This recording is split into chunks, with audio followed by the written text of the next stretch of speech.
एकादश के सभी बच्चों का हार्दिक स्वागत। अधिकोषण तत्व। आज हम पढ़ने वाले हैं मुद्रा का वर्गीकरण, क्लासिफिकेशन ऑफ मनी।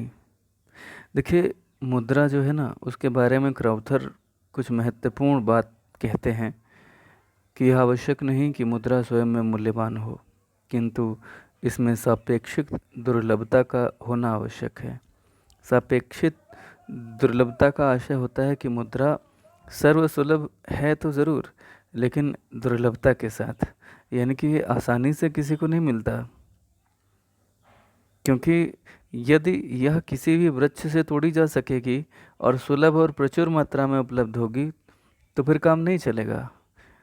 किसी को जब कभी भी ये इसकी दुर्लभता का एहसास होता है जब यह आसानी से उपलब्ध नहीं होती है, यानी कि अगर मुद्रा को सापेक्षिक रूप से, सापेक्ष का मतलब होता है किसी से तुलना करते हुए, सापेक्षिक रूप से दुर्लभ बनाए रखने और इसकी मात्रा को अपरिवर्तनीय रखने की सावधानियां अपनाई जाती रहती हैं हमेशा सरकारों के द्वारा, तो व्यर्थ की चीज़ें भी मुद्रा का ही कार्य करती नज़र आती हैं। और वो व्यर्थ की चीज़ें क्या हो सकती हैं, आप अंदाज़ा लगा सकते हैं कि कौड़ी, कौड़ी शब्द सुना होगा आप लोगों ने, कहावत में एक कम से कम तो सुना ही होगा।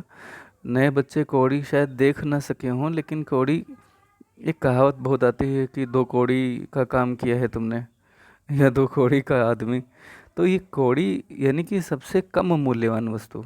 तभी तो हम कहते हैं ना किसी को कि तुम्हारा ये काम 2 कौड़ी का भी नहीं है, यानी कि 2 कौड़ी भी किसी मूल्य की नहीं है, तो 1 कौड़ी का मूल्य क्या होगा। और आपको मैं बता दूं कि कौड़ियों को भी मुद्रा के रूप में इस्तेमाल किया जाता रहा है। ये तब होता है जब मुद्रा में दुर्लभता का गुण होता है। तो क्राउथर ने संभवतः उसी तरफ ध्यान आकर्षित किया आपका। कुछ बातें इस चैप्टर में प्रवेश लेने के लिए आपको जाननी होंगी। पहली बात यह है कि मुद्रा का जब से जन्म हुआ है तब से अब तक अनेक अनेक रूप मुद्रा के आए, जिनमें हम विभिन्न वस्तुओं का उपयोग मुद्रा के रूप में करते रहे। मुद्रा के विभिन्न स्वरूपों को ध्यान में रखकर विभिन्न अर्थशास्त्रियों ने मुद्रा का वर्गीकरण भी भिन्न भिन्न आधारों पर कर दिया। कुछ लोगों ने मुद्रा का वर्गीकरण स्वभाव के आधार पर किया, तो कुछ ने वैधानिकता यानी कि कानूनों के आधार पर किया, कुछ ने मुद्रा को पदार्थ के आधार पर वर्गीकृत किया, और कुछ ने निर्गमन का स्रोत जो है उसके आधार पर इसको किया, कुछ ने ब्याज के आधार पर भी करा, कुछ ने विनिमय के आधार पर भी करा। तो ये कुछ आधार हैं जिनको ध्यान में रख करके हम मुद्रा के वर्गीकरण का अध्ययन करने वाले हैं। सबसे पहला आता है प्रकृति या स्वभाव के आधार पर मुद्रा का वर्गीकरण, classification on the basis of nature. तो प्रोफेसर जेम कीन्स, इन्होंने मुद्रा को स्वभाव के आधार पर 2 हिस्सों में बांट दिया। पहला हिस्सा है वास्तविक मुद्रा और दूसरा हिसाब या लेखे की मुद्रा। तो वास्तविक मुद्रा यानी एक्चुअल मनी। अच्छा, एक्चुअल मनी क्या होती है? वह मुद्रा जो किसी राष्ट्र में वास्तव में प्रचलन में होती है, जिसके द्वारा विनिमय माध्यम, मूल्य मापक, मूल्य संचय संबंधी कार्य किए जाते हैं। ये तो मुद्रा के प्राथमिक कार्य हो गए, तथा इसी के द्वारा ही वस्तुओं का क्रय विक्रय, ऋणों का भुगतान आदि किया जाता है। क्रय शक्ति का संचय भी मुद्रा के रूप में होता है। यानी कि इन्होंने अभी जिन कार्यों का जिक्र किया, ये कौन से कार्य हैं? मुद्रा के प्राथमिक और सहायक कार्य। तो वह मुद्रा जिससे मुद्रा के प्राथमिक और सहायक कार्य संपन्न होते हैं, वह मुद्रा वास्तविक मुद्रा हुई। भारत की अगर हम बात करें तो यहाँ सभी प्रकार के सिक्के, कागजी नोट वास्तविक मुद्रा हैं। बेनहम ने इसे चलन कहा, चलन की इकाई कहा। सेलिगमैन इसे असली यानी रियल मुद्रा, रियल मनी बोलते हैं। कीन्स कहते हैं कि वास्तविक मुद्रा वह है जिसे देकर ऋण अनुबंधों तथा मूल्य अनुबंधों का भुगतान किया जा सकता है। ऋण अनुबंध का मतलब है कि अगर आपने किसी से ऋण लिया था और आप उसे चुकाना चाहें, तो जब आपने किसी से ऋण लिया और आपने उससे ये कहा कि आप उसे 2 महीने बाद चुका देंगे, तब तक आप उसे 10% का ब्याज देंगे, तो ये आपका और उस व्यक्ति के साथ एक अनुबंध हुआ था ऋण का, और आप अगर उस अनुबंध का भुगतान करना चाहते हैं तो आप वास्तविक मुद्रा के माध्यम से कर सकते हैं। मूल्य अनुबंध होते हैं जब आप किसी से कोई वस्तु या सेवा लेते हैं तो उसका मूल्य आपको चुकाना होता है। सेवा लेने के बाद ये अंडरस्टूड है, ये बाय डिफ़ॉल्ट एक अनुबंध हो जाता है कि आप उसका मूल्य उसे चुकाएंगे। तो मूल्य अनुबंधों को भी आप वास्तविक मुद्रा के माध्यम से भुगतान कर सकते हैं। तो जो कीन्स कहते हैं कि वास्तविक मुद्रा वह है जिसे देकर ऋण अनुबंधों तथा मूल्य अनुबंधों का भुगतान किया जाता है तथा जिसके रूप में सामान्य क्रय शक्ति का संचय भी होता है। तो आपने इतना जान लिया कि वास्तविक मुद्रा दरअसल वह मुद्रा है, सिक्के और कागजी नोट, जो किसी से ऋण जो आपने लिया था उसका भुगतान या कोई वस्तु सेवा खरीदी थी उसका भुगतान करने में उपयोग में आता है। ऐसा कहा कीन्स ने। सेलिंगमैन ने वास्तविक मुद्रा को असली मुद्रा कहा, रियल मनी, एंड वेनहम बोले इसे यूनिट ऑफ करेंसी। अब बात आती है कि जो जे.एम. कीन्स हैं, इन्होंने वास्तविक मुद्रा को भी दो वर्गों में बांट दिया। वो कौन कौन सी हैं? पहली है उसमें वस्तु मुद्रा, वह मुद्रा जो किसी धातु की बनी होती है, जिसका वास्तविक मूल्य धात्विक मूल्य और उसके अंकित मूल्य के बराबर होता है। यानी कि अगर कहीं पे कोई सोने का सिक्का है और मान लीजिए कि एक सोने का सिक्का जो है वह मान लेते हैं सिर्फ समझने के लिए कि वह 10,000 रुपये के बराबर है और ये उस पर लिखा हुआ है, प्रिंटेड है 10,000। तो अगर उस सोने के सिक्के पे 10,000 रुपये करके लिखा हो तो यह उस पर प्रिंटेड है यानी अंकित है, यानी इसको हम क्या बोलेंगे? अंकित मूल्य। और मान लीजिए कि सोने का ये जो 10,000 का सिक्का है, इसमें सोने की उतनी मात्रा हो जिसका धातु मूल्य जो है, क्या धातु मूल्य, यह भी 10,000 रुपये का हो, लगभग 10,000 का। तो ये जो धातु मूल्य है, यानी कि सोने को अगर हम उस सिक्के को तौल कर लें और देखें कि ये कितने का बिकेगा, तो वह भी अगर 10,000 का बिक रहा है तो वह उसका धात्विक मूल्य कहलाएगा। क्या कहलाएगा? धात्विक मूल्य, धातु मूल्य या धात्विक मूल्य। ठीक। तो वह मुद्रा जिसका धात्विक मूल्य यानी कि वजन करने पर भी उतने ही रुपए मिले जितना कि उसका फेस वैल्यू है, जितना उसका अंकित मूल्य है, तो ऐसी मुद्रा क्या कहलाएगी? वास्तविक मुद्रा के अंतर्गत उसके उपभाग के रूप में, उपवर्ग के रूप में उसे हम कमोडिटी मनी बोलेंगे, क्योंकि सोना क्या है? एक सोना is a commodity, gold is a commodity, right. So दूसरा आता है प्रतिनिधि मुद्रा। एक तो वस्तु मुद्रा हो गई स्वयं, और दूसरा आती है उस वस्तु मुद्रा की प्रतिनिधि मुद्रा, रिप्रेजेंटेटिव मनी। अच्छा, कभी नेताजी को बुलाया जाता है किसी कार्यक्रम में और नेताजी बिजी होते हैं कहीं और किसी दूसरे कार्यक्रम के लिए, या मान लिया नेताजी की तबीयत ठीक नहीं है, तो वो क्या करते हैं? अपने किसी प्रतिनिधि को भेज देते हैं उस कार्यक्रम में प्रतिभाग करने के लिए। ठीक है ना? तो वो जो भी व्यक्ति आता है, हम उसको लगभग वही सम्मान देते हैं जो हम उन नेताजी को देना चाहते थे। तो प्रतिनिधि व्यक्ति वह होता है जो किसी का भी प्रतिनिधित्व करे, रिप्रेजेंटेशन करे।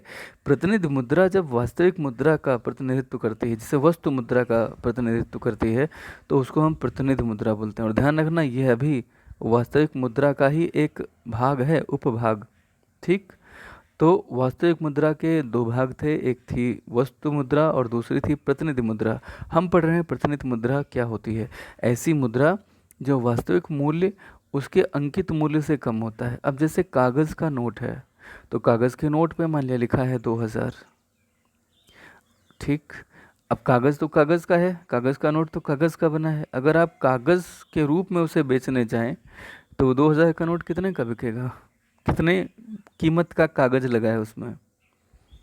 मेरे ख्याल से तो उसका शायद ही कोई मूल्य सामान्य व्यक्ति दे सके। तो उसका मूल्य बहुत कम है, वास्तविक मूल्य बहुत कम है उसका, जो यानी कि कह लीजिए कि वस्तु मूल्य उसका बहुत कम है, लेकिन अंकित मूल्य ज़्यादा है। तो ये क्यों है? क्योंकि सरकार जब भी नोट छापती है तो वह जितने मूल्य की नोट छापती है उतने मूल्य का सोना अपने पास रखती है, ऐसा नियम होता है सामान्यतः। तो ये माना जाता है कि ये जो प्रतिनिधि मुद्रा यानी कि कागज़ के नोट हैं, ये 2,000 जो इस पे दिख रहे हैं, सरकार ने इसके बदले अपने यहाँ 2,000 रुपये के मूल्य का सोना कोष के तौर पे रख रखा है। ठीक। आप जब कभी भी ये 2,000 का नोट किसी को देंगे तो वह आपको उतने मूल्य का सोना, वो कोई भी गोल्ड स्मिथ हो सकता है, वह आपको उतने का सोना दे देगा। गोल्ड स्मिथ यानी सोनार, ठीक है, जो सोने का काम करते हैं ना, ज्वेलर्स कह लीजिए, वो आपको 2,000 जैसे ही आप ये नोट लेके जाएंगे, आपको सोना चांदी कुछ भी लेना चाहोगे आपको मिल जाएगा। तो ये जो 2,000 का नोट होता है, ये दरअसल उस धातु मुद्रा, उस वास्तविक मुद्रा को रिप्रेजेंट कर रहा होता है जो सरकार ने अपने पास रख रखी है। ठीक। अच्छा, मैं आपको ये भी बता दूं कि ये जो प्रतिनिधि मुद्रा है इसको भी फर्दर दो भागों में बांटा जा सकता है। एक तो परिवर्तनीय मुद्रा और दूसरी अपरिवर्तनीय मुद्रा। कागज के वह नोट जिसे आप जब कभी भी सरकार के द्वारा अधिकृत बैंक में लेके जाएं और उनसे कहें कि ये 2000 का नोट है, हमें ये नोट नहीं चाहिए, हमें सोना दे दीजिए, 2000 का क्या दे दीजिए, 2000 का गोल्ड दे दीजिए, सोना दे दीजिए। तो अगर सरकार आपके ऐसी डिमांड करने पे आपको सोना दे देती है या सोना देने के लिए बाध्य होती है तो यह मुद्रा परिवर्तनीय मुद्रा कहलाती है। परिवर्तनीय काहे में, सोने या चांदी में। ऐसी मुद्रा स्वर्ण और चांदी जैसी बहुमूल्य धातुओं में परिवर्तनीय होती है। सरकार मुद्रा को धातु में बदलने का आश्वासन देती है। ऐसी मुद्रा क्या कहलाती है, परिवर्तनीय मुद्रा। और अपरिवर्तनीय मुद्रा वह होती है जिसका आप इस्तेमाल कर सकेंगे। आप कुछ भी वस्तुएं खरीद सकते हैं, सोना भी खरीद सकते हैं कहीं पे किसी ज्वेलरी शॉप पे जाके, बट सरकार के पास अगर आप जाएं और कहें कि हमें, आपने कहा था कि इसका मूल्य इतना है तो इतने मूल्य का सोना दे दीजिए, तो सरकार ऐसा करने के लिए ना तो आपको कोई वचन देती है और ना ही बाध्य होती है। ऐसी मुद्रा अपरिवर्तनीय मुद्रा होती है। तो चलिए दिमाग लगा के बताइए, भारत में जो नोट चलते हैं क्या वो परिवर्तनीय मुद्रा में आएंगे? क्योंकि नोट तो प्रतिनिधि मुद्रा ही है ना, वास्तविक मुद्रा की। तो भारत में जो नोट चलते हैं क्या वह परिवर्तनीय मुद्रा है या अपरिवर्तनीय मुद्रा? थोड़ा दिमाग लगाइए। अभी इसी वीडियो के आखिर में मैं आपको इसका जवाब दे दूंगा, लेकिन तब तक दिमाग लगाइए और दिमाग में रखिएगा। अगर किसी को आता है तो पहले ही कमेंट बॉक्स में वीडियो एंड होने से पहले लिख सकता है। अच्छा, दूसरा आता है हिसाब या लेखे की मुद्रा, मनी ऑफ अकाउंट। देखिए, एक तो वास्तविक मुद्रा हो गई जो लेन देन में मदद करती, चाहे वो वस्तु मुद्रा हो या प्रतिनिधि मुद्रा। प्रतिनिधि मुद्रा में भी दो प्रकार की मुद्राएं, परिवर्तनीय और अपरिवर्तनीय। अब हम आ गए हैं हिसाब या लेखे की मुद्रा। इसे ध्यान से सुनिएगा। देखिए, हिसाब की मुद्रा वह मुद्रा है जिसमें सभी प्रकार के हिसाब रखे जाते हैं। ऋणों की मात्रा, वस्तुओं और सेवाओं की कीमतों को भी जिसमें व्यक्त किया जाता है। ठीक है। तो दरअसल इसको अगर बहुत ज़्यादा खींचे ना, मैं आपको सीधे सीधे काम की बात बताऊं, उदाहरण से देखिए। ये जो हिसाब की मुद्रा है ये अलग अलग देशों में अलग अलग होती है। भारत में ये रुपया है, संयुक्त राज्य अमेरिका में यह डॉलर है, इंग्लैंड में स्टर्लिंग है। ठीक है, ये लेखा की मुद्राएं हैं। ठीक।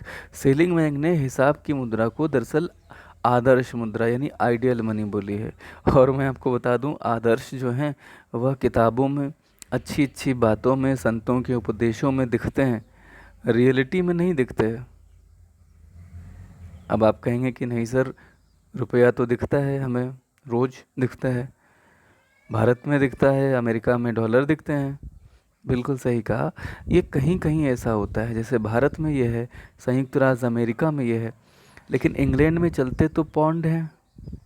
ठीक है ना, लेकिन वहाँ पे स्टर्लिंग उसकी लेखा मुद्रा है। तो खैर, आदर्श मुद्रा इसलिए भी बोलते हैं क्योंकि यह, इसमें समस्त मुद्रा के जितने भी गुण होते हैं वह गुण विराजमान होते हैं। ठीक है। संकट काल में जो मुद्रा है वह कभी कभी वास्तविक मुद्रा और हिसाब की मुद्रा अलग अलग हो जाती है। इसे ध्यान से सुनिएगा, समझने की कोशिश कीजिएगा। जो मैं बोलने जा रहा हूँ ये ऐतिहासिक एक सिर्फ उदाहरण है आपके समक्ष, इसे रटने की ज़रूरत नहीं है। लेकिन हाँ, एक प्रश्न ये आ सकता है कि क्या आदर्श मुद्रा और वास्तविक मुद्रा और हिसाब की मुद्रा क्या अलग अलग हो सकती है? तो बिल्कुल आपका जवाब आना चाहिए कि यस, हो सकती है। संकट काल में ये अलग अलग हो सकती है। उदाहरण है जर्मनी का। 1923 में वास्तविक मुद्रा थी मार्क, लेकिन उस समय मुद्रा का बहुत ज़्यादा मात्रा बढ़ गई थी इकोनॉमी में, जिसे हम मुद्रा प्रसार बोलते हैं। प्रसार का मतलब होता है किसी चीज़ का बढ़ना, तो मुद्रा का प्रसार यानी मुद्रा की मात्रा बढ़ जाना। तो उससे हुआ ये कि जर्मनी में फ्रैंक और डॉलर को हिसाब की मुद्रा बनाया गया, लेकिन वास्तविक मुद्रा थी मार्क। ठीक। परिणामतः क्या हुआ, वास्तविक मुद्रा तथा हिसाब मुद्रा में अंतर उत्पन्न हो गया। इसी तरह से जब द्वितीय महायुद्ध शुरू हुआ था तो चीन में वास्तविक मुद्रा थी चीनी डॉलर, लेकिन हिसाब की मुद्रा थी अमेरिकन डॉलर। क्योंकि हिसाब की मुद्रा अमेरिकन डॉलर होने के पीछे की वजह क्या है? देखिए, किसी देश के भीतर जो वास्तविक मुद्रा होती है वह काम करती है, लेकिन देश के बाहर, देश की सीमा के बाहर जब आप कहीं पे भी अंतर्राष्ट्रीय व्यापार करते हैं, तो अंतर्राष्ट्रीय व्यापार जब आप करते हैं तो आपको एक ऐसी मुद्रा चाहिए जो अंतर्राष्ट्रीय स्तर पर स्वीकार्य हो। ठीक है। तो अगर आपके देश में मुद्रा की स्थिति खराब हो जाए, जिसे हम मुद्रा प्रसार बोलते हैं, यानी कि मुद्रा का मूल्य बहुत घट जाए, तो उस मुद्रा को बाहर स्वीकार नहीं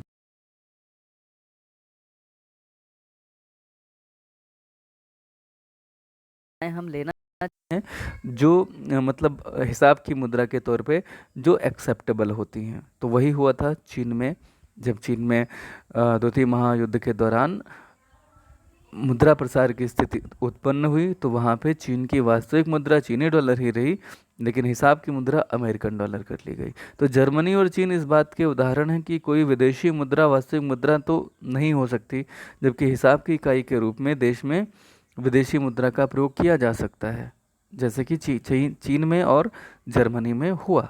ठीक। तो मुद्रा के प्रकार को अगर हम एक दृष्टि में देखना चाहें तो यहाँ से मुद्रा के प्रकार हैं। सबसे पहले स्वभाव के आधार पे मुद्रा का वर्गीकरण किया गया था। वास्तविक मुद्रा, ये वस्तु मुद्रा और प्रतिनिधि मुद्रा में बटी है। प्रतिनिधि मुद्राएं फर्दर दो हिस्सों में बांटे गए, परिवर्तनीय और अपरिवर्तनीय। फिर हमने जाना हिसाब या लेखे की मुद्रा। बाकी के जो अंग हैं वो अभी हम पढ़ने वाले हैं। इसमें पहले हम पढ़ेंगे वैधानिक मान्यता के आधार पर मुद्रा। इसमें विधिग्राह्य और ऐच्छिक मुद्रा आएगी, उसमें भी असीमित और सीमित विधिग्राह्य होगी। पदार्थ के आधार पर वस्तु, धातु, पत्र मुद्रा। मैं आपको एक चीज़ बता दूं, जो आपने अभी सुन लिया है यही मुद्राएं आप पढ़ेंगे, बस उनके नाम अलग अलग होंगे, क्योंकि मुद्रा तो यही है, हम उसका नाम बदल देंगे। जैसे आपका नाम स्कूल में जो है वो हम लोग जानते हैं, और अगर हमने आपका नाम से ये जान लिया कि ये एक लड़की जिसका ये नाम है, ये ऐसी दिखती है, इस तरह से पढ़ाई करती है, इतना गंभीर है या इतना केयरलेस है, ये सारी बातें हम आपका चाहे ये नाम लेकर के कहें या फिर हम दूसरा नाम आपका बदल के बोलें जो आपका घर का नाम होगा, तो भी गुण विशेषताएं तो वही होंगी। तो आपने जितना जान लिया, मुद्रा तो वही है। अब बस हम इसके अलग अलग नाम से जानने वाले हैं। तो अब हम पढ़ने वाले हैं वैधानिक मान्यता के आधार पे मुद्रा क्या है। पहली बात तो हम ये जानेंगे, लेकिन हम ये जान लें कि वास्तविक मुद्रा और हिसाब की मुद्रा में अंतर क्या है, जो मैं आपको अभी बता चुका। आपको इसे अलग से लिखना है, वास्तविक मुद्रा और हिसाब की मुद्रा में क्या अंतर है। मैं इसे बताने के मूड में नहीं हूँ, क्योंकि मैं इसे बता चुका। सारी बातें जो इसमें आएंगी वो सब डिस्कस्ड हो चुकी हैं, ध्यान से पढ़िएगा। और कोई बात ना समझ में आए तो बिल्कुल पूछेंगे। वैधानिक मान्यता या वैधानिकता के आधार पर मुद्रा का वर्गीकरण। देखिए, दो हिस्से होंगे। पहला हिस्सा है विधिग्राह्य मुद्रा, लीगल टेंडर मनी। ऐसी मुद्रा जिसे सरकार द्वारा वैधानिक मान्यता दे दी गई है, जिसे विनिमय के माध्यम, मूल्य के मापक, भुगतान के शोधन के रूप में कानूनन स्वीकार करना अनिवार्य है। कोई भी व्यक्ति या संस्था ऐसी मुद्रा को भुगतान में लेने से मना नहीं कर सकता, और अगर वो करता है तो सरकार द्वारा उसे दंडित किया जाता है। इस मुद्रा के माध्यम से देश में सभी वस्तुओं और सेवाओं का भुगतान संभव है। समस्त कागजी नोट, सिक्के विधिग्राह्य मुद्रा हैं। चाहें तो इसको दो भागों में बांट सकते हैं। एक तो सीमित विधिग्राह्य होते हैं और दूसरा असीमित विधिग्राह्य। हम इन्हें जानने की कोशिश करते हैं। देखिए, लिमिटेड लीगल टेंडर मनी ऐसी मुद्रा जिसको हम लेन देनों के भुगतान के रूप में एक निर्धारित सीमा तक ही स्वीकार कर सकते हैं, उससे ज़्यादा हम किसी को स्वीकार करने के लिए बाध्य नहीं कर सकते। मतलब एक निश्चित सीमा के पश्चात इस मुद्रा को स्वीकार करने के लिए किसी को कानूनन बाध्य नहीं किया जा सकता। जैसे भारत में 25 पैसे तक के जो सिक्के हैं वो 1 रुपये तक विधिग्राह्य थे। यानी कि अगर आप किसी को भुगतान करना चाहें और आप उसे 25-25 पैसे के सिक्के देना चाहें, 25-25 पैसे के सिक्के अगर आप देना चाहें, तो आप उसे अधिकतम 1 रुपया एक मूल्य तक के ये सिक्के दे सकते हैं। यानी कि सिर्फ 4 25 पैसे के सिक्के आप उसे दे सकते थे। ठीक है। अगर आप किसी को कहें कि भाई साहब ये 1 लाख हम 25 पैसे के सिक्के लेके आए हैं और आप ये ले लीजिए, तो वह व्यक्ति मना कर सकता है। हाँ, 4 सिक्के 25 पैसे के लेने से वो मना नहीं कर सकता आपको, लेकिन ये स्थिति पुरानी है। 50 पैसे के जो सिक्के हैं वो केवल 10 रुपये तक के मूल्य तक लेने के लिए व्यक्ति बाध्य है। वैसे बात है, लीगली आप उसे कह सकते हैं। हाँ, व्यवहार में हो सकता है कि आप अगर 50 पैसे के 20 सिक्के लेके जाएं किसी के पास और कहें कि आप 10 रुपए का पार्ले जी गोल्ड हमें दे दो, तो शायद वो देने से मना कर दे। ठीक। मगर मैं आपको ये बताना चाहता हूँ कि एक समय तक ऐसी स्थिति थी कि इतने मूल्य तक आप उसे कानूनन बाध्य कर सकते थे। तो 50 पैसे के सिक्कों की सीमा क्या थी विधिग्राह्यता की? 10 रुपये। और 25 पैसे की सीमा क्या थी? 1 रुपया मूल्य। लेकिन अभी वर्तमान में स्थिति बदल चुकी है। 25 पैसे एक सरकारी अधिसूचना आरबीआई के जो वित्त मंत्रालय है, क्योंकि सिक्के जो हैं वो वित्त मंत्रालय छापता है, तो उसकी अधिसूचना के अनुसार 25 पैसे के सिक्के और इसके कम मूल्य के सारे सिक्के 1 जुलाई 2011 से औपचारिक रूप से बंद हो चुके हैं। 50 पैसे के सिक्के अभी सबसे कम मूल्य की विधिग्राह्य मुद्रा है। हाँ, इसे बंद तो घोषित नहीं किया गया, लेकिन 50 पैसे के सिक्के अब आपको प्रचलन में नहीं दिखते। They are not in circulation. तो ये आपने सीमित विधिग्राह्य मुद्रा के बारे में जान लिया। अब हम थोड़ा सा जानेंगे असीमित विधिग्राह्य मुद्रा के बारे में। वह मुद्रा जिसे वस्तुओं, सेवाओं तथा ऋणों के भुगतान में किसी भी सीमा तक एक ही बार में कानूनन स्वीकार करना पड़ता है। इसको जरा सा समझिएगा। जिसे वस्तुओं, सेवाओं तथा ऋणों को भुगतान में किसी भी सीमा तक एक ही बार में कानूनन स्वीकार करना पड़ता है, इसे हम यूं भी कह सकते हैं कि इसे जनता द्वारा असीमित मात्रा में स्वीकार करना पड़ता है। यानी कि कोई भी व्यक्ति इसे लेने से मना नहीं कर सकता, किसी भी सीमा तक मना नहीं कर सकता। ये असीमित विधिग्राह्य है।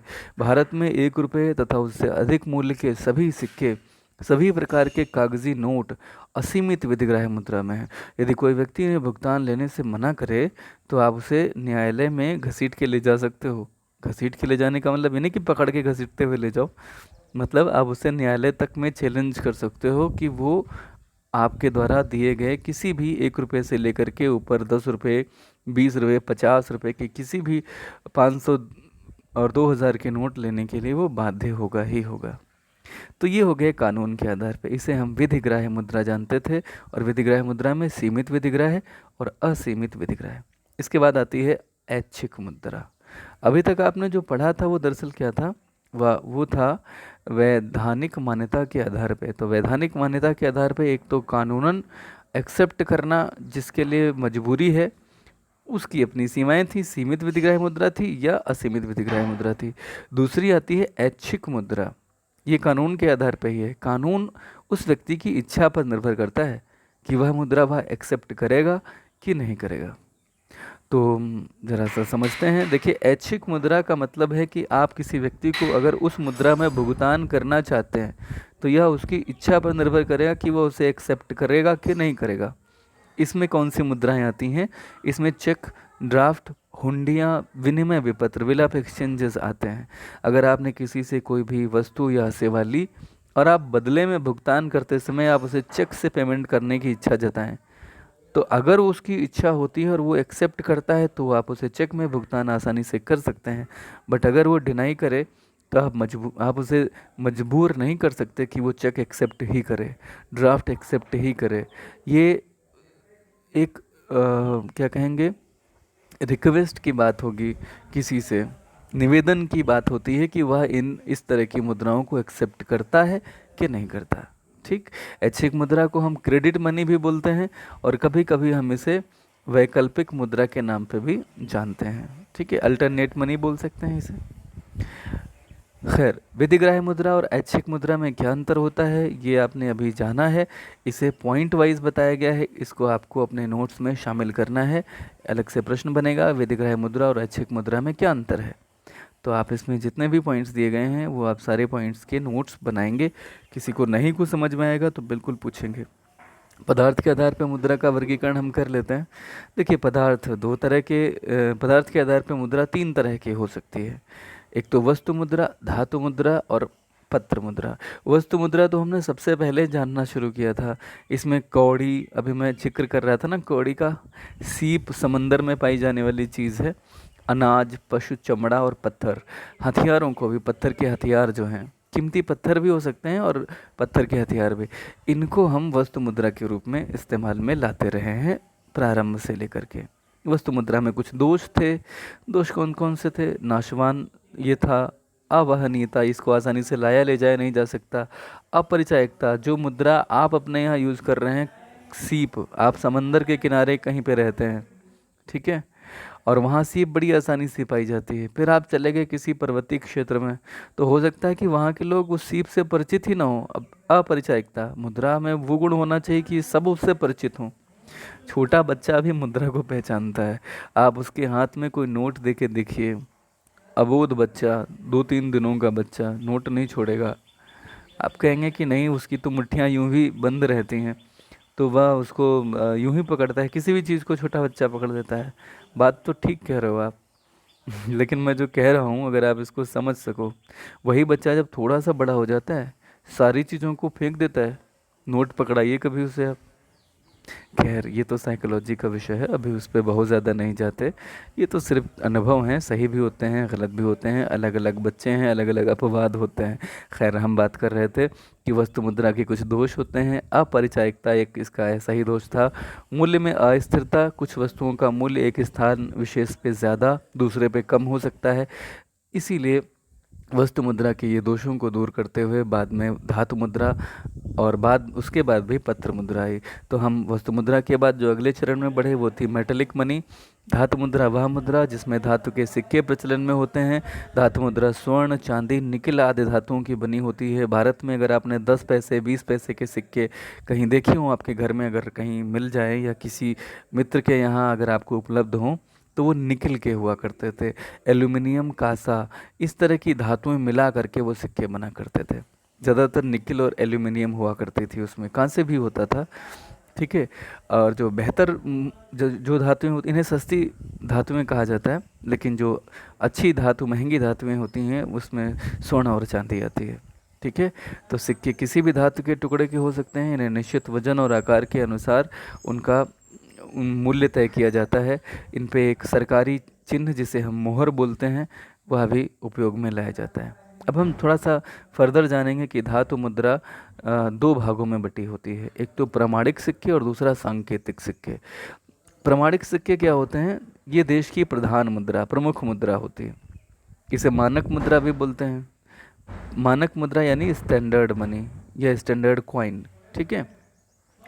जब वस्तुओं और सेवाओं का मूल्य आप आंकने चलते हैं तो इसी मुद्रा का उपयोग होता है। इसको पूर्ण काय मनी भी बोलते हैं। पूर्ण काय का मतलब है इसकी काया जो है वो धातु की होती है, और इसका जितना धातु मूल्य होता है उतना ही इसका अंकित मूल्य होता है। तो इसकी जो काया है वही इसका मूल्य भी है। इसको इसीलिए इसको कभी कभी पूर्ण काय मनी भी बोलते हैं। इसका धात्विक मूल्य इसके अंकित मूल्य के बराबर होता है, ठीक है। ये लिखा है ना, इसका धात्विक मूल्य अंकित मूल्य के बराबर होता है। प्रमाणिक सिक्के असीमित विधिग्राह्य होते हैं। Nobody can deny to accept it. इसकी स्वतंत्र ढलाई होती है। स्वतंत्र ढलाई का मतलब ये होता है कि आप सरकार के द्वारा चिन्हित या तय की गई टकसालों में पहुंचिए। टकसाल वो फैक्ट्री कह लीजिए, वो जगह जहाँ पे सोना लेके जाइए, चांदी लेके जाइए, और अपने सोने और चांदी को आप सिक्कों में ढला सकते हैं सरकारी मोहर के साथ। तो आप पहुँचे और आपने उसको वहाँ पे अपने सोने को सोने के सिक्कों में कन्वर्ट करा लिया, तो ये स्वतंत्र ढलाई कहलाती है, ठीक है। तो अगर हम बात करें जो मेटेलिक मनी है धातु मुद्रा की, तो उसमें प्रमाणिक सिक्कों की हम बात करने वाले थे। पूर्णकाय मुद्रा जिसे हमने कहा था, इसके कुछ गुण हैं। ये प्रधान मुद्रा होती है। देश में सिक्के प्रधान मुद्रा के रूप में चलते हैं। इसमें सभी वस्तुओं और सेवाओं का मूल्य इन्हीं में व्यक्त किया जाता है। अंकित और धात्विक मूल्य दोनों एक जैसे होंगे। इसको असीमित रूप से एक्सेप्ट करने के लिए व्यक्ति बाध्य भी होगा, और वो अपनी इच्छा से भी उसे एक्सेप्ट करता है। सोना और चांदी किसी के पास भी आप लेके जाओ, वो एक्सेप्ट कर लेगा। दुनिया के किसी कोने में चले जाओ, अगर आप किसी को गोल्ड देते हो, he will accept it without any, and she will definitely accept it. मतलब ही का तो यानी कि किसी पुरुष का तो सोने के प्रति इतना ज़्यादा नहीं होता, लेकिन महिलाओं का आकर्षण थोड़ा ज़्यादा होता है सोने के प्रति। वो केवल भारत में नहीं है, दुनिया के किसी कोने में भी चले जाइए। तो फिलहाल ये न सिर्फ असीमित विधिग्राह्य है, बल्कि ऐच्छिक रूप से भी लोग इसे असीमित रूप से एक्सेप्ट करते हैं। इसमें उत्तम धातुएं जैसे सोने और चांदी जैसी बहुमूल्य धातुओं का उपयोग होता है। इसकी स्वतंत्र मुद्रा ढलाई होती है, यानी कि जनता ढलाई के लिए के लिए जो टकसालें हैं वो जनता के लिए खुली रहती हैं। कोई भी व्यक्ति अपने साथ टकसाल में धातु लेके जाए और सिक्के ढलवा सकता है। कार्य क्या है? प्रमाणिक सिक्के देश में विनिमय के माध्यम, मूल्य के मापक, हिसाब की इकाई का कार्य करते हैं। जनता का इस पे पूरा पूरा भरोसा होता है। ये जो पूर्णकाय सिक्के थे, पूर्णकाय मुद्रा थे।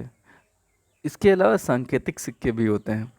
सांकेतिक सिक्के भी हैं तो सिक्के ही, लेकिन ये टोकन मनी के रूप में होते हैं, टोकन कॉइन्स होते हैं। इन्हें प्रतीक मुद्रा इसलिए कहा जाता है, सहायक मुद्रा, सब्सिडरी मनी इसलिए कहते हैं क्योंकि इनका जो धातु मूल्य होता है वह इनके अंकित मूल्य से कम होता है। जैसे नोट में था ना, नोट अगर परिवर्तनीय है, परिवर्तनीय नोट एक तरह से जो पूर्णकाय मुद्रा है उसका स्वरूप है, और जो सहायक मुद्रा है वो एक तरह से जो अपरिवर्तनीय नोट हुआ करते थे उनका रूप है। लेकिन ध्यान रखिएगा, अंतर है कि ये सिक्के हैं और वो पत्र मुद्रा है, लेकिन काफ़ी कुछ सिमिलरिटी है दोनों में। हम बात कर रहे हैं सांकेतिक सिक्कों की, तो ऐसी सस्ती धातुओं के सिक्के जिनका वास्तविक धातु मूल्य अंकित मूल्य से कम होता है, वह सब सांकेतिक सिक्के कहलाते हैं। ठीक, इन्हें सांकेतिक सिक्के इसलिए कहते हैं क्योंकि इन्हें धातुएं, जो दुर्लभ धातुएं हैं, सोना चांदी, किसी भी देश में उनका भंडार सीमित होता है। आप क्या करते हैं कि आप उनका एक कोष बना लेते हैं, उतने मूल्य का सोना तो आप अपने पास रख लेते हैं, लेकिन चूंकि सोना चांदी ये जब चलन में होते हैं तो इनमें घिसावट आती है, और ये घिसते हैं, कहीं ना कहीं बहुत नुकसान होता है। तो हम ये चाहते हैं कि सोने का हम उतना कोष तो अपने पास रख लें, सरकार के तौर पे हमें उसका एक कोष बना लें, एक फंड बना लें। ठीक है, हमने क्या करा, एक उसका बढ़िया सा फंड बना लिया। ठीक है, हमने उसका एक फंड तो बना लिया, लेकिन हम क्या करते हैं कि हम सरकार के तौर पे जो हमारे पास वो फंड है, हम उसका सर्कुलेशन में नहीं लाते, उसके बदले में सिक्के हम हल्की और घटिया धातु के बनाते हैं कि अगर घिसावट आए तो उन्हीं में आए, इससे नुकसान नहीं होता है। तो ये संकेत देते हैं किसका, उस सोने का जो सरकार के पास रखा है, इसीलिए इन्हें सांकेतिक सिक्के कहा जाता है। इनकी विशेषताएं थोड़ा सा जान लें जल्दी से। सहायक सिक्के होते हैं, ये प्रामाणिक सिक्कों के सहायक होते हैं, और इनका प्रयोग छोटे छोटे भुगतानों में होता है। जो ऐसा नहीं कि जब ये सिक्के चल रहे होंगे तो जो प्रामाणिक सिक्के हैं वो चल नहीं रहे होंगे, सोने और चांदी के सिक्के भी चलन में होंगे, लेकिन सोने और चांदी के सिक्के, एक सोने का सिक्का देकर के अगर आपको माचिस खरीदनी हो तो कठिनाई हो जाएगी ना, तो आपको सस्ती और कम मूल्य के सिक्के भी तो चाहिए। तो ये छोटे छोटे सिक्के होते हैं, चूँकि ये सहायता करते हैं छोटे छोटे लेन देनों को करने में, भुगतानों को करने में, इसीलिए इसको सहायक मुद्रा भी कहा जाता है। तो दरअसल ये सहायक सिक्के हैं, इनमें सस्ती धातुओं का प्रयोग होता है, अंकित मूल्य धात्विक मूल्य से ज़्यादा होता है। ठीक है, अगर आप इन्हें गला करके इनकी धातु बेचें तो आपको बहुत कम मिलेगा, उतना पैसा नहीं मिल पाएगा जितना इन पे छपा हुआ अंकित मूल्य होता है। इनकी ढलाई सीमित है, अर्थात सिक्कों की ढलाई स्वतंत्र नहीं है कि आप जाएं और आप निकिल लेके जाएं, एल्यूमिनियम लेके जाएं, एल्यूमिनियम का मूल्य मान लिया हुआ बहुत मुश्किल से हुआ 5 पैसे, 5 पैसे की एल्युमिनियम लेके गए, और आप चाहते हैं कि आप उस पर 1,000 का सोने का सिक्का छपवा लें, तो क्या ऐसा सरकार अलाउ करेगी? नहीं। तो ऐसी ढलाई, इसकी जो ढलाई है वो सीमित होती है। जनता को ये अधिकार नहीं होता कि वो धातुओं को टकसाल में ले जा करके और ऐसे सिक्के डलवा ले। ठीक है, इसकी विधिग्राह्यता भी सीमित होती है। ऐसे सिक्कों को सीमित कानूनी मात्रा मिलती है, इन्हें असीमित मात्रा में स्वीकार करने के लिए जनता को बाध्य नहीं कर सकते। तो प्रामाणिक सिक्कों और सांकेतिक सिक्कों में क्या अंतर हो सकता है, आपने अभी जो जाना है उसी का रिवीजन आपको यहाँ करना है। अच्छे से पढ़ें, ना कुछ समझ में आए तो बहुत ध्यान से मैं आपसे कह रहा हूँ, पढ़ने के बाद पूछिए ज़रूर। ठीक है, भारत में रुपए का क्या स्वरूप है, अब हम इस पर चर्चा करने वाले हैं। भारतीय रुपया जो है वो प्रामाणिक मुद्रा है या सांकेतिक मुद्रा? मैंने अभी आपको कुछ बोला था ना, अगर आपको याद हो, भारतीय रुपया प्रामाणिक मुद्रा है या सांकेतिक मुद्रा? इसको हम थोड़ा सा समझने की कोशिश करते हैं। देखिए, भारत में जो रुपया है ये देश की प्रधान मुद्रा है। ठीक है, असीमित विधिग्राह्यता है भारत में। रुपया अभी आपने पढ़ा था कि 25 पैसे और 50 पैसे के सिक्कों में तो था, 25 पैसे में 1 रुपये तक का मूल्य, और 50 पैसे के सिक्कों में 10 रुपये तक का मूल्य चुका सकते हैं अधिकतम।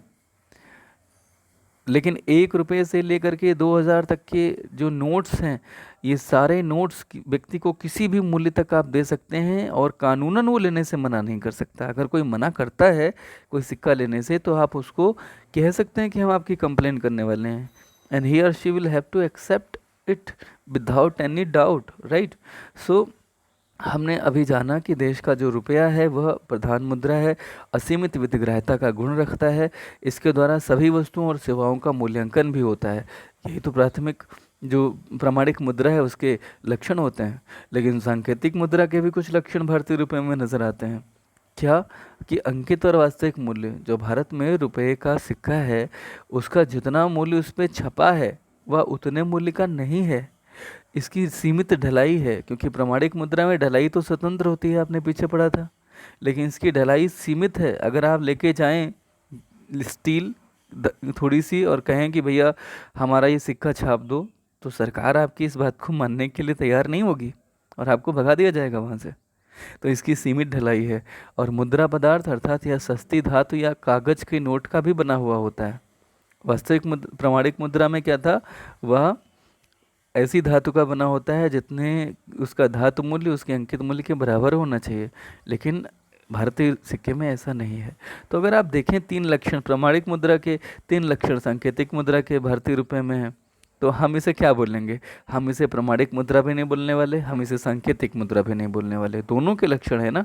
तो हम क्या बोलेंगे? इसे सांकेतिक प्रमाणिक मुद्रा, टोकन स्टैंडर्ड क्वाइन। समझ गए ना? इसे हम अध्याय 4 में और डिटेल में जानेंगे। फिलहाल अब हम बात करने वाले हैं पत्र मुद्रा की। कागज़ के नोट, आपको बड़े हरे हरे नोट, अब तो गुलाबी हो गए, ये बड़े अच्छे लगते हैं लोगों को।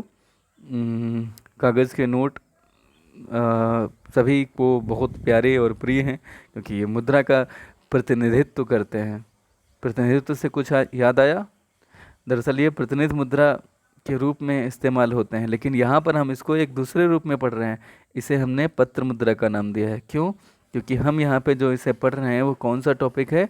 ये है दरअसल किस आधार पे?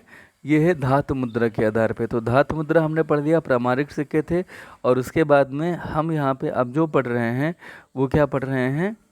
पत्र मुद्रा। तो पत्र मुद्रा जो आ गई, ये मुद्रा के प्रकार में आ गया। धातु मुद्रा वस्तु मुद्रा हो गई थी, फिर क्या हो गया था? धातु मुद्रा, और अब हम पढ़ रहे हैं पत्र मुद्रा। ठीक, तो पत्र मुद्रा को ध्यान से देखते हैं। सरकार के आदेशानुसार देश के केंद्रीय बैंक द्वारा छापे जाने वाले नोट अलग अलग आकार के बढ़िया कागज़ के बनाए जाते हैं। नोटों के का बाह्य मूल्य तो कुछ होता है, लेकिन इनका आंतरिक मूल्य कुछ भी नहीं होता। कागज़ कितनी कीमत का वो बिकेगा जिसके वो नोट बने हैं।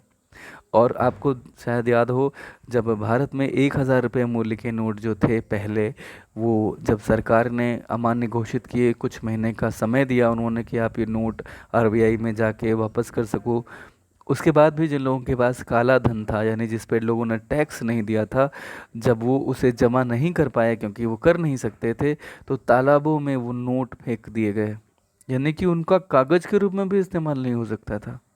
आप सोचिए, यानी कि उनका मूल्य कैसा होता है? शून्य मूल्य है एक तरह से। तो कागजी नोटों पर सरकारी अथवा केंद्रीय बैंक के अध्यक्ष के हस्ताक्षर होते हैं। केंद्रीय बैंक के जो अध्यक्ष होते हैं उनको हम गवर्नर के रूप में जानते हैं। भारत में गवर्नर कौन है इस समय? आप को जैसे ही ये सवाल आया है, कितने बच्चे हैं जो इसका जवाब दे पाए हैं?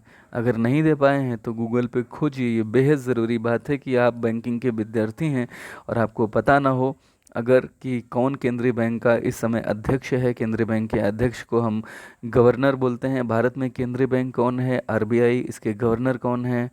इसके गवर्नर कौन है? जवाब दीजिए। तो जितने लोग जवाब इसका दे पाए वो लोग डेफिनेटली अपना आँख कान खोले हुए हैं, और जो नहीं दे पाए उनको थोड़ा सा सक्रिय होने की आवश्यकता है। ठीक है? एस के दास। ठीक है, S K Das is the governor of India, right, as of today on 20 May 2020। Okay, तो खैर हम अभी बात कर रहे हैं कि भारत में 2, 5, 10, 20, 50, 100, 500 और उसके बाद में 1,000 के नहीं लेकिन 2,000 के नोट प्रचलन में है। ठीक, जो पत्र मुद्रा होती है वो प्रतिनिधि पत्र मुद्रा हो सकती है, परिवर्तनीय पत्र मुद्रा हो सकती है, अपरिवर्तनीय पत्र मुद्रा हो सकती है, और एक और शब्द आता है प्रदिष्ट पत्र मुद्रा। हम इसे जानेंगे बाद में, पहले हम थोड़ा सा जान लें जो हमने अभी तक पढ़ा। धातु मुद्रा और पत्र मुद्रा, इनमें क्या अंतर है आपको पढ़ना है, आप दोनों पढ़ चुके हैं। ठीक है, इसमें बहुत पॉइंट दिए गए हैं, आपको इसमें केवल 10 पॉइंट अभी फ़िलहाल लिखने हैं, अपने नोट्स में शामिल करने हैं, लेकिन पढ़ें सारे ध्यान से, छोड़िएगा मत कृपया करके। ठीक है, अगर आप इन्हें छोड़ देते हैं पढ़ने से तो कहीं ना कहीं नुकसान होगा। हाँ, ये प्रश्न बहुत लंबा नहीं आता, लघुत्तरीय प्रश्न के रूप में आता है, तो 10 पॉइंट अगर आप लिखेंगे तो पर्याप्त होगा। लेकिन आप सीखने के लिए सारे पॉइंट्स का अध्ययन करें, इसमें ये मेरा आपसे निवेदन रहेगा। निर्गमन के स्रोत के आधार पर अगर हम मुद्रा का वर्गीकरण करना चाहें तो दरअसल 2 वर्गों में हम मुद्रा को बांटेंगे, एक तो चलन मुद्रा और दूसरा बैंक या साख मुद्रा। देखिए, चलन मुद्रा जो होती है वह केंद्रीय सरकार या केंद्रीय बैंक द्वारा निर्गमित की जाती है। केंद्र सरकार जब सिक्के छापती है या ढालती है तो ये केंद्र सरकार का जो वित्त विभाग है, वित्त मंत्रालय है, वह इसे छापता है, और जो नोट हैं वो केंद्रीय बैंक छापता है। तो ये स्रोत क्या है इसका? केंद्र सरकार या केंद्रीय बैंक, इसे चलन मुद्रा बोलते हैं। और बैंक मुद्रा या साख मुद्रा जो होती है ये दरअसल चेक है, बैंक ड्राफ्ट है, विनिमय विपत्र है और हुंडी वगैरह है, इसका स्रोत बैंक होते हैं। ठीक। पांचवा आता है ब्याज के आधार पर मुद्रा का वर्गीकरण। तो ब्याज के आधार पर सस्ती मुद्रा और महंगी मुद्रा होगी। वह मुद्रा जिस पे ब्याज की दर कम हो उसे सस्ती मुद्रा बोलते हैं। ब्याज की दर अगर कम होती है तो किसानों, उद्योगपतियों और व्यापारियों के द्वारा निवेश के लिए अधिकाधिक मुद्रा की मांग की जाती है। ब्याज की दर कम होने पर मुद्रा की मांग बढ़ती चली जाती है और देश में मुद्रा तथा साख का विस्तार होता है।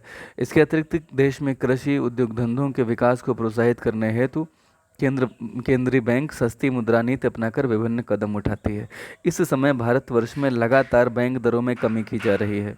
ठीक है, उद्देश्य वही है कि देश में जब ये लॉकडाउन चल रहा है इसके बाद अर्थव्यवस्था पटरी पर अगर आने को हम उसे चाहते हैं कि अग्रसर हो जाए तो हमें ब्याज की दरों को कम करना होगा। निरंतर आरबीआई ये कर भी रही है। पिछली मौद्रिक समीक्षा जो बैठक हुई उनके परिणाम के स्वरूप लगातार जो बैंक रेट है वो घटाई जा रही है। Repo rate, reverse repo rate में भी कमी लगातार की जा रही है। खुले बाजार की भी कुछ प्रतिक्रियाएँ, प्रतिभूतियाँ होती हैं, सरकार खरीदती और बेचती है मार्केट में स्वयं। बैंक दरों में कमी होने से अन्य बैंक भी ब्याज दरें कम कर देते हैं जिससे अर्थव्यवस्था को थोड़ा बूस्टअप दिया जा सकता है। अच्छा, ये तो थी सस्ती मुद्रा, जब ब्याज की दरें कम हो। महंगी मुद्रा तब होती है जब मुद्रा बाजार में ब्याज की दरें ऊंची होती हैं, इससे ऋण लेना कठिन होता है। ये तब होता है जब देश में मुद्रास्फीति हो और सरकार उसे नियंत्रित करना चाहे।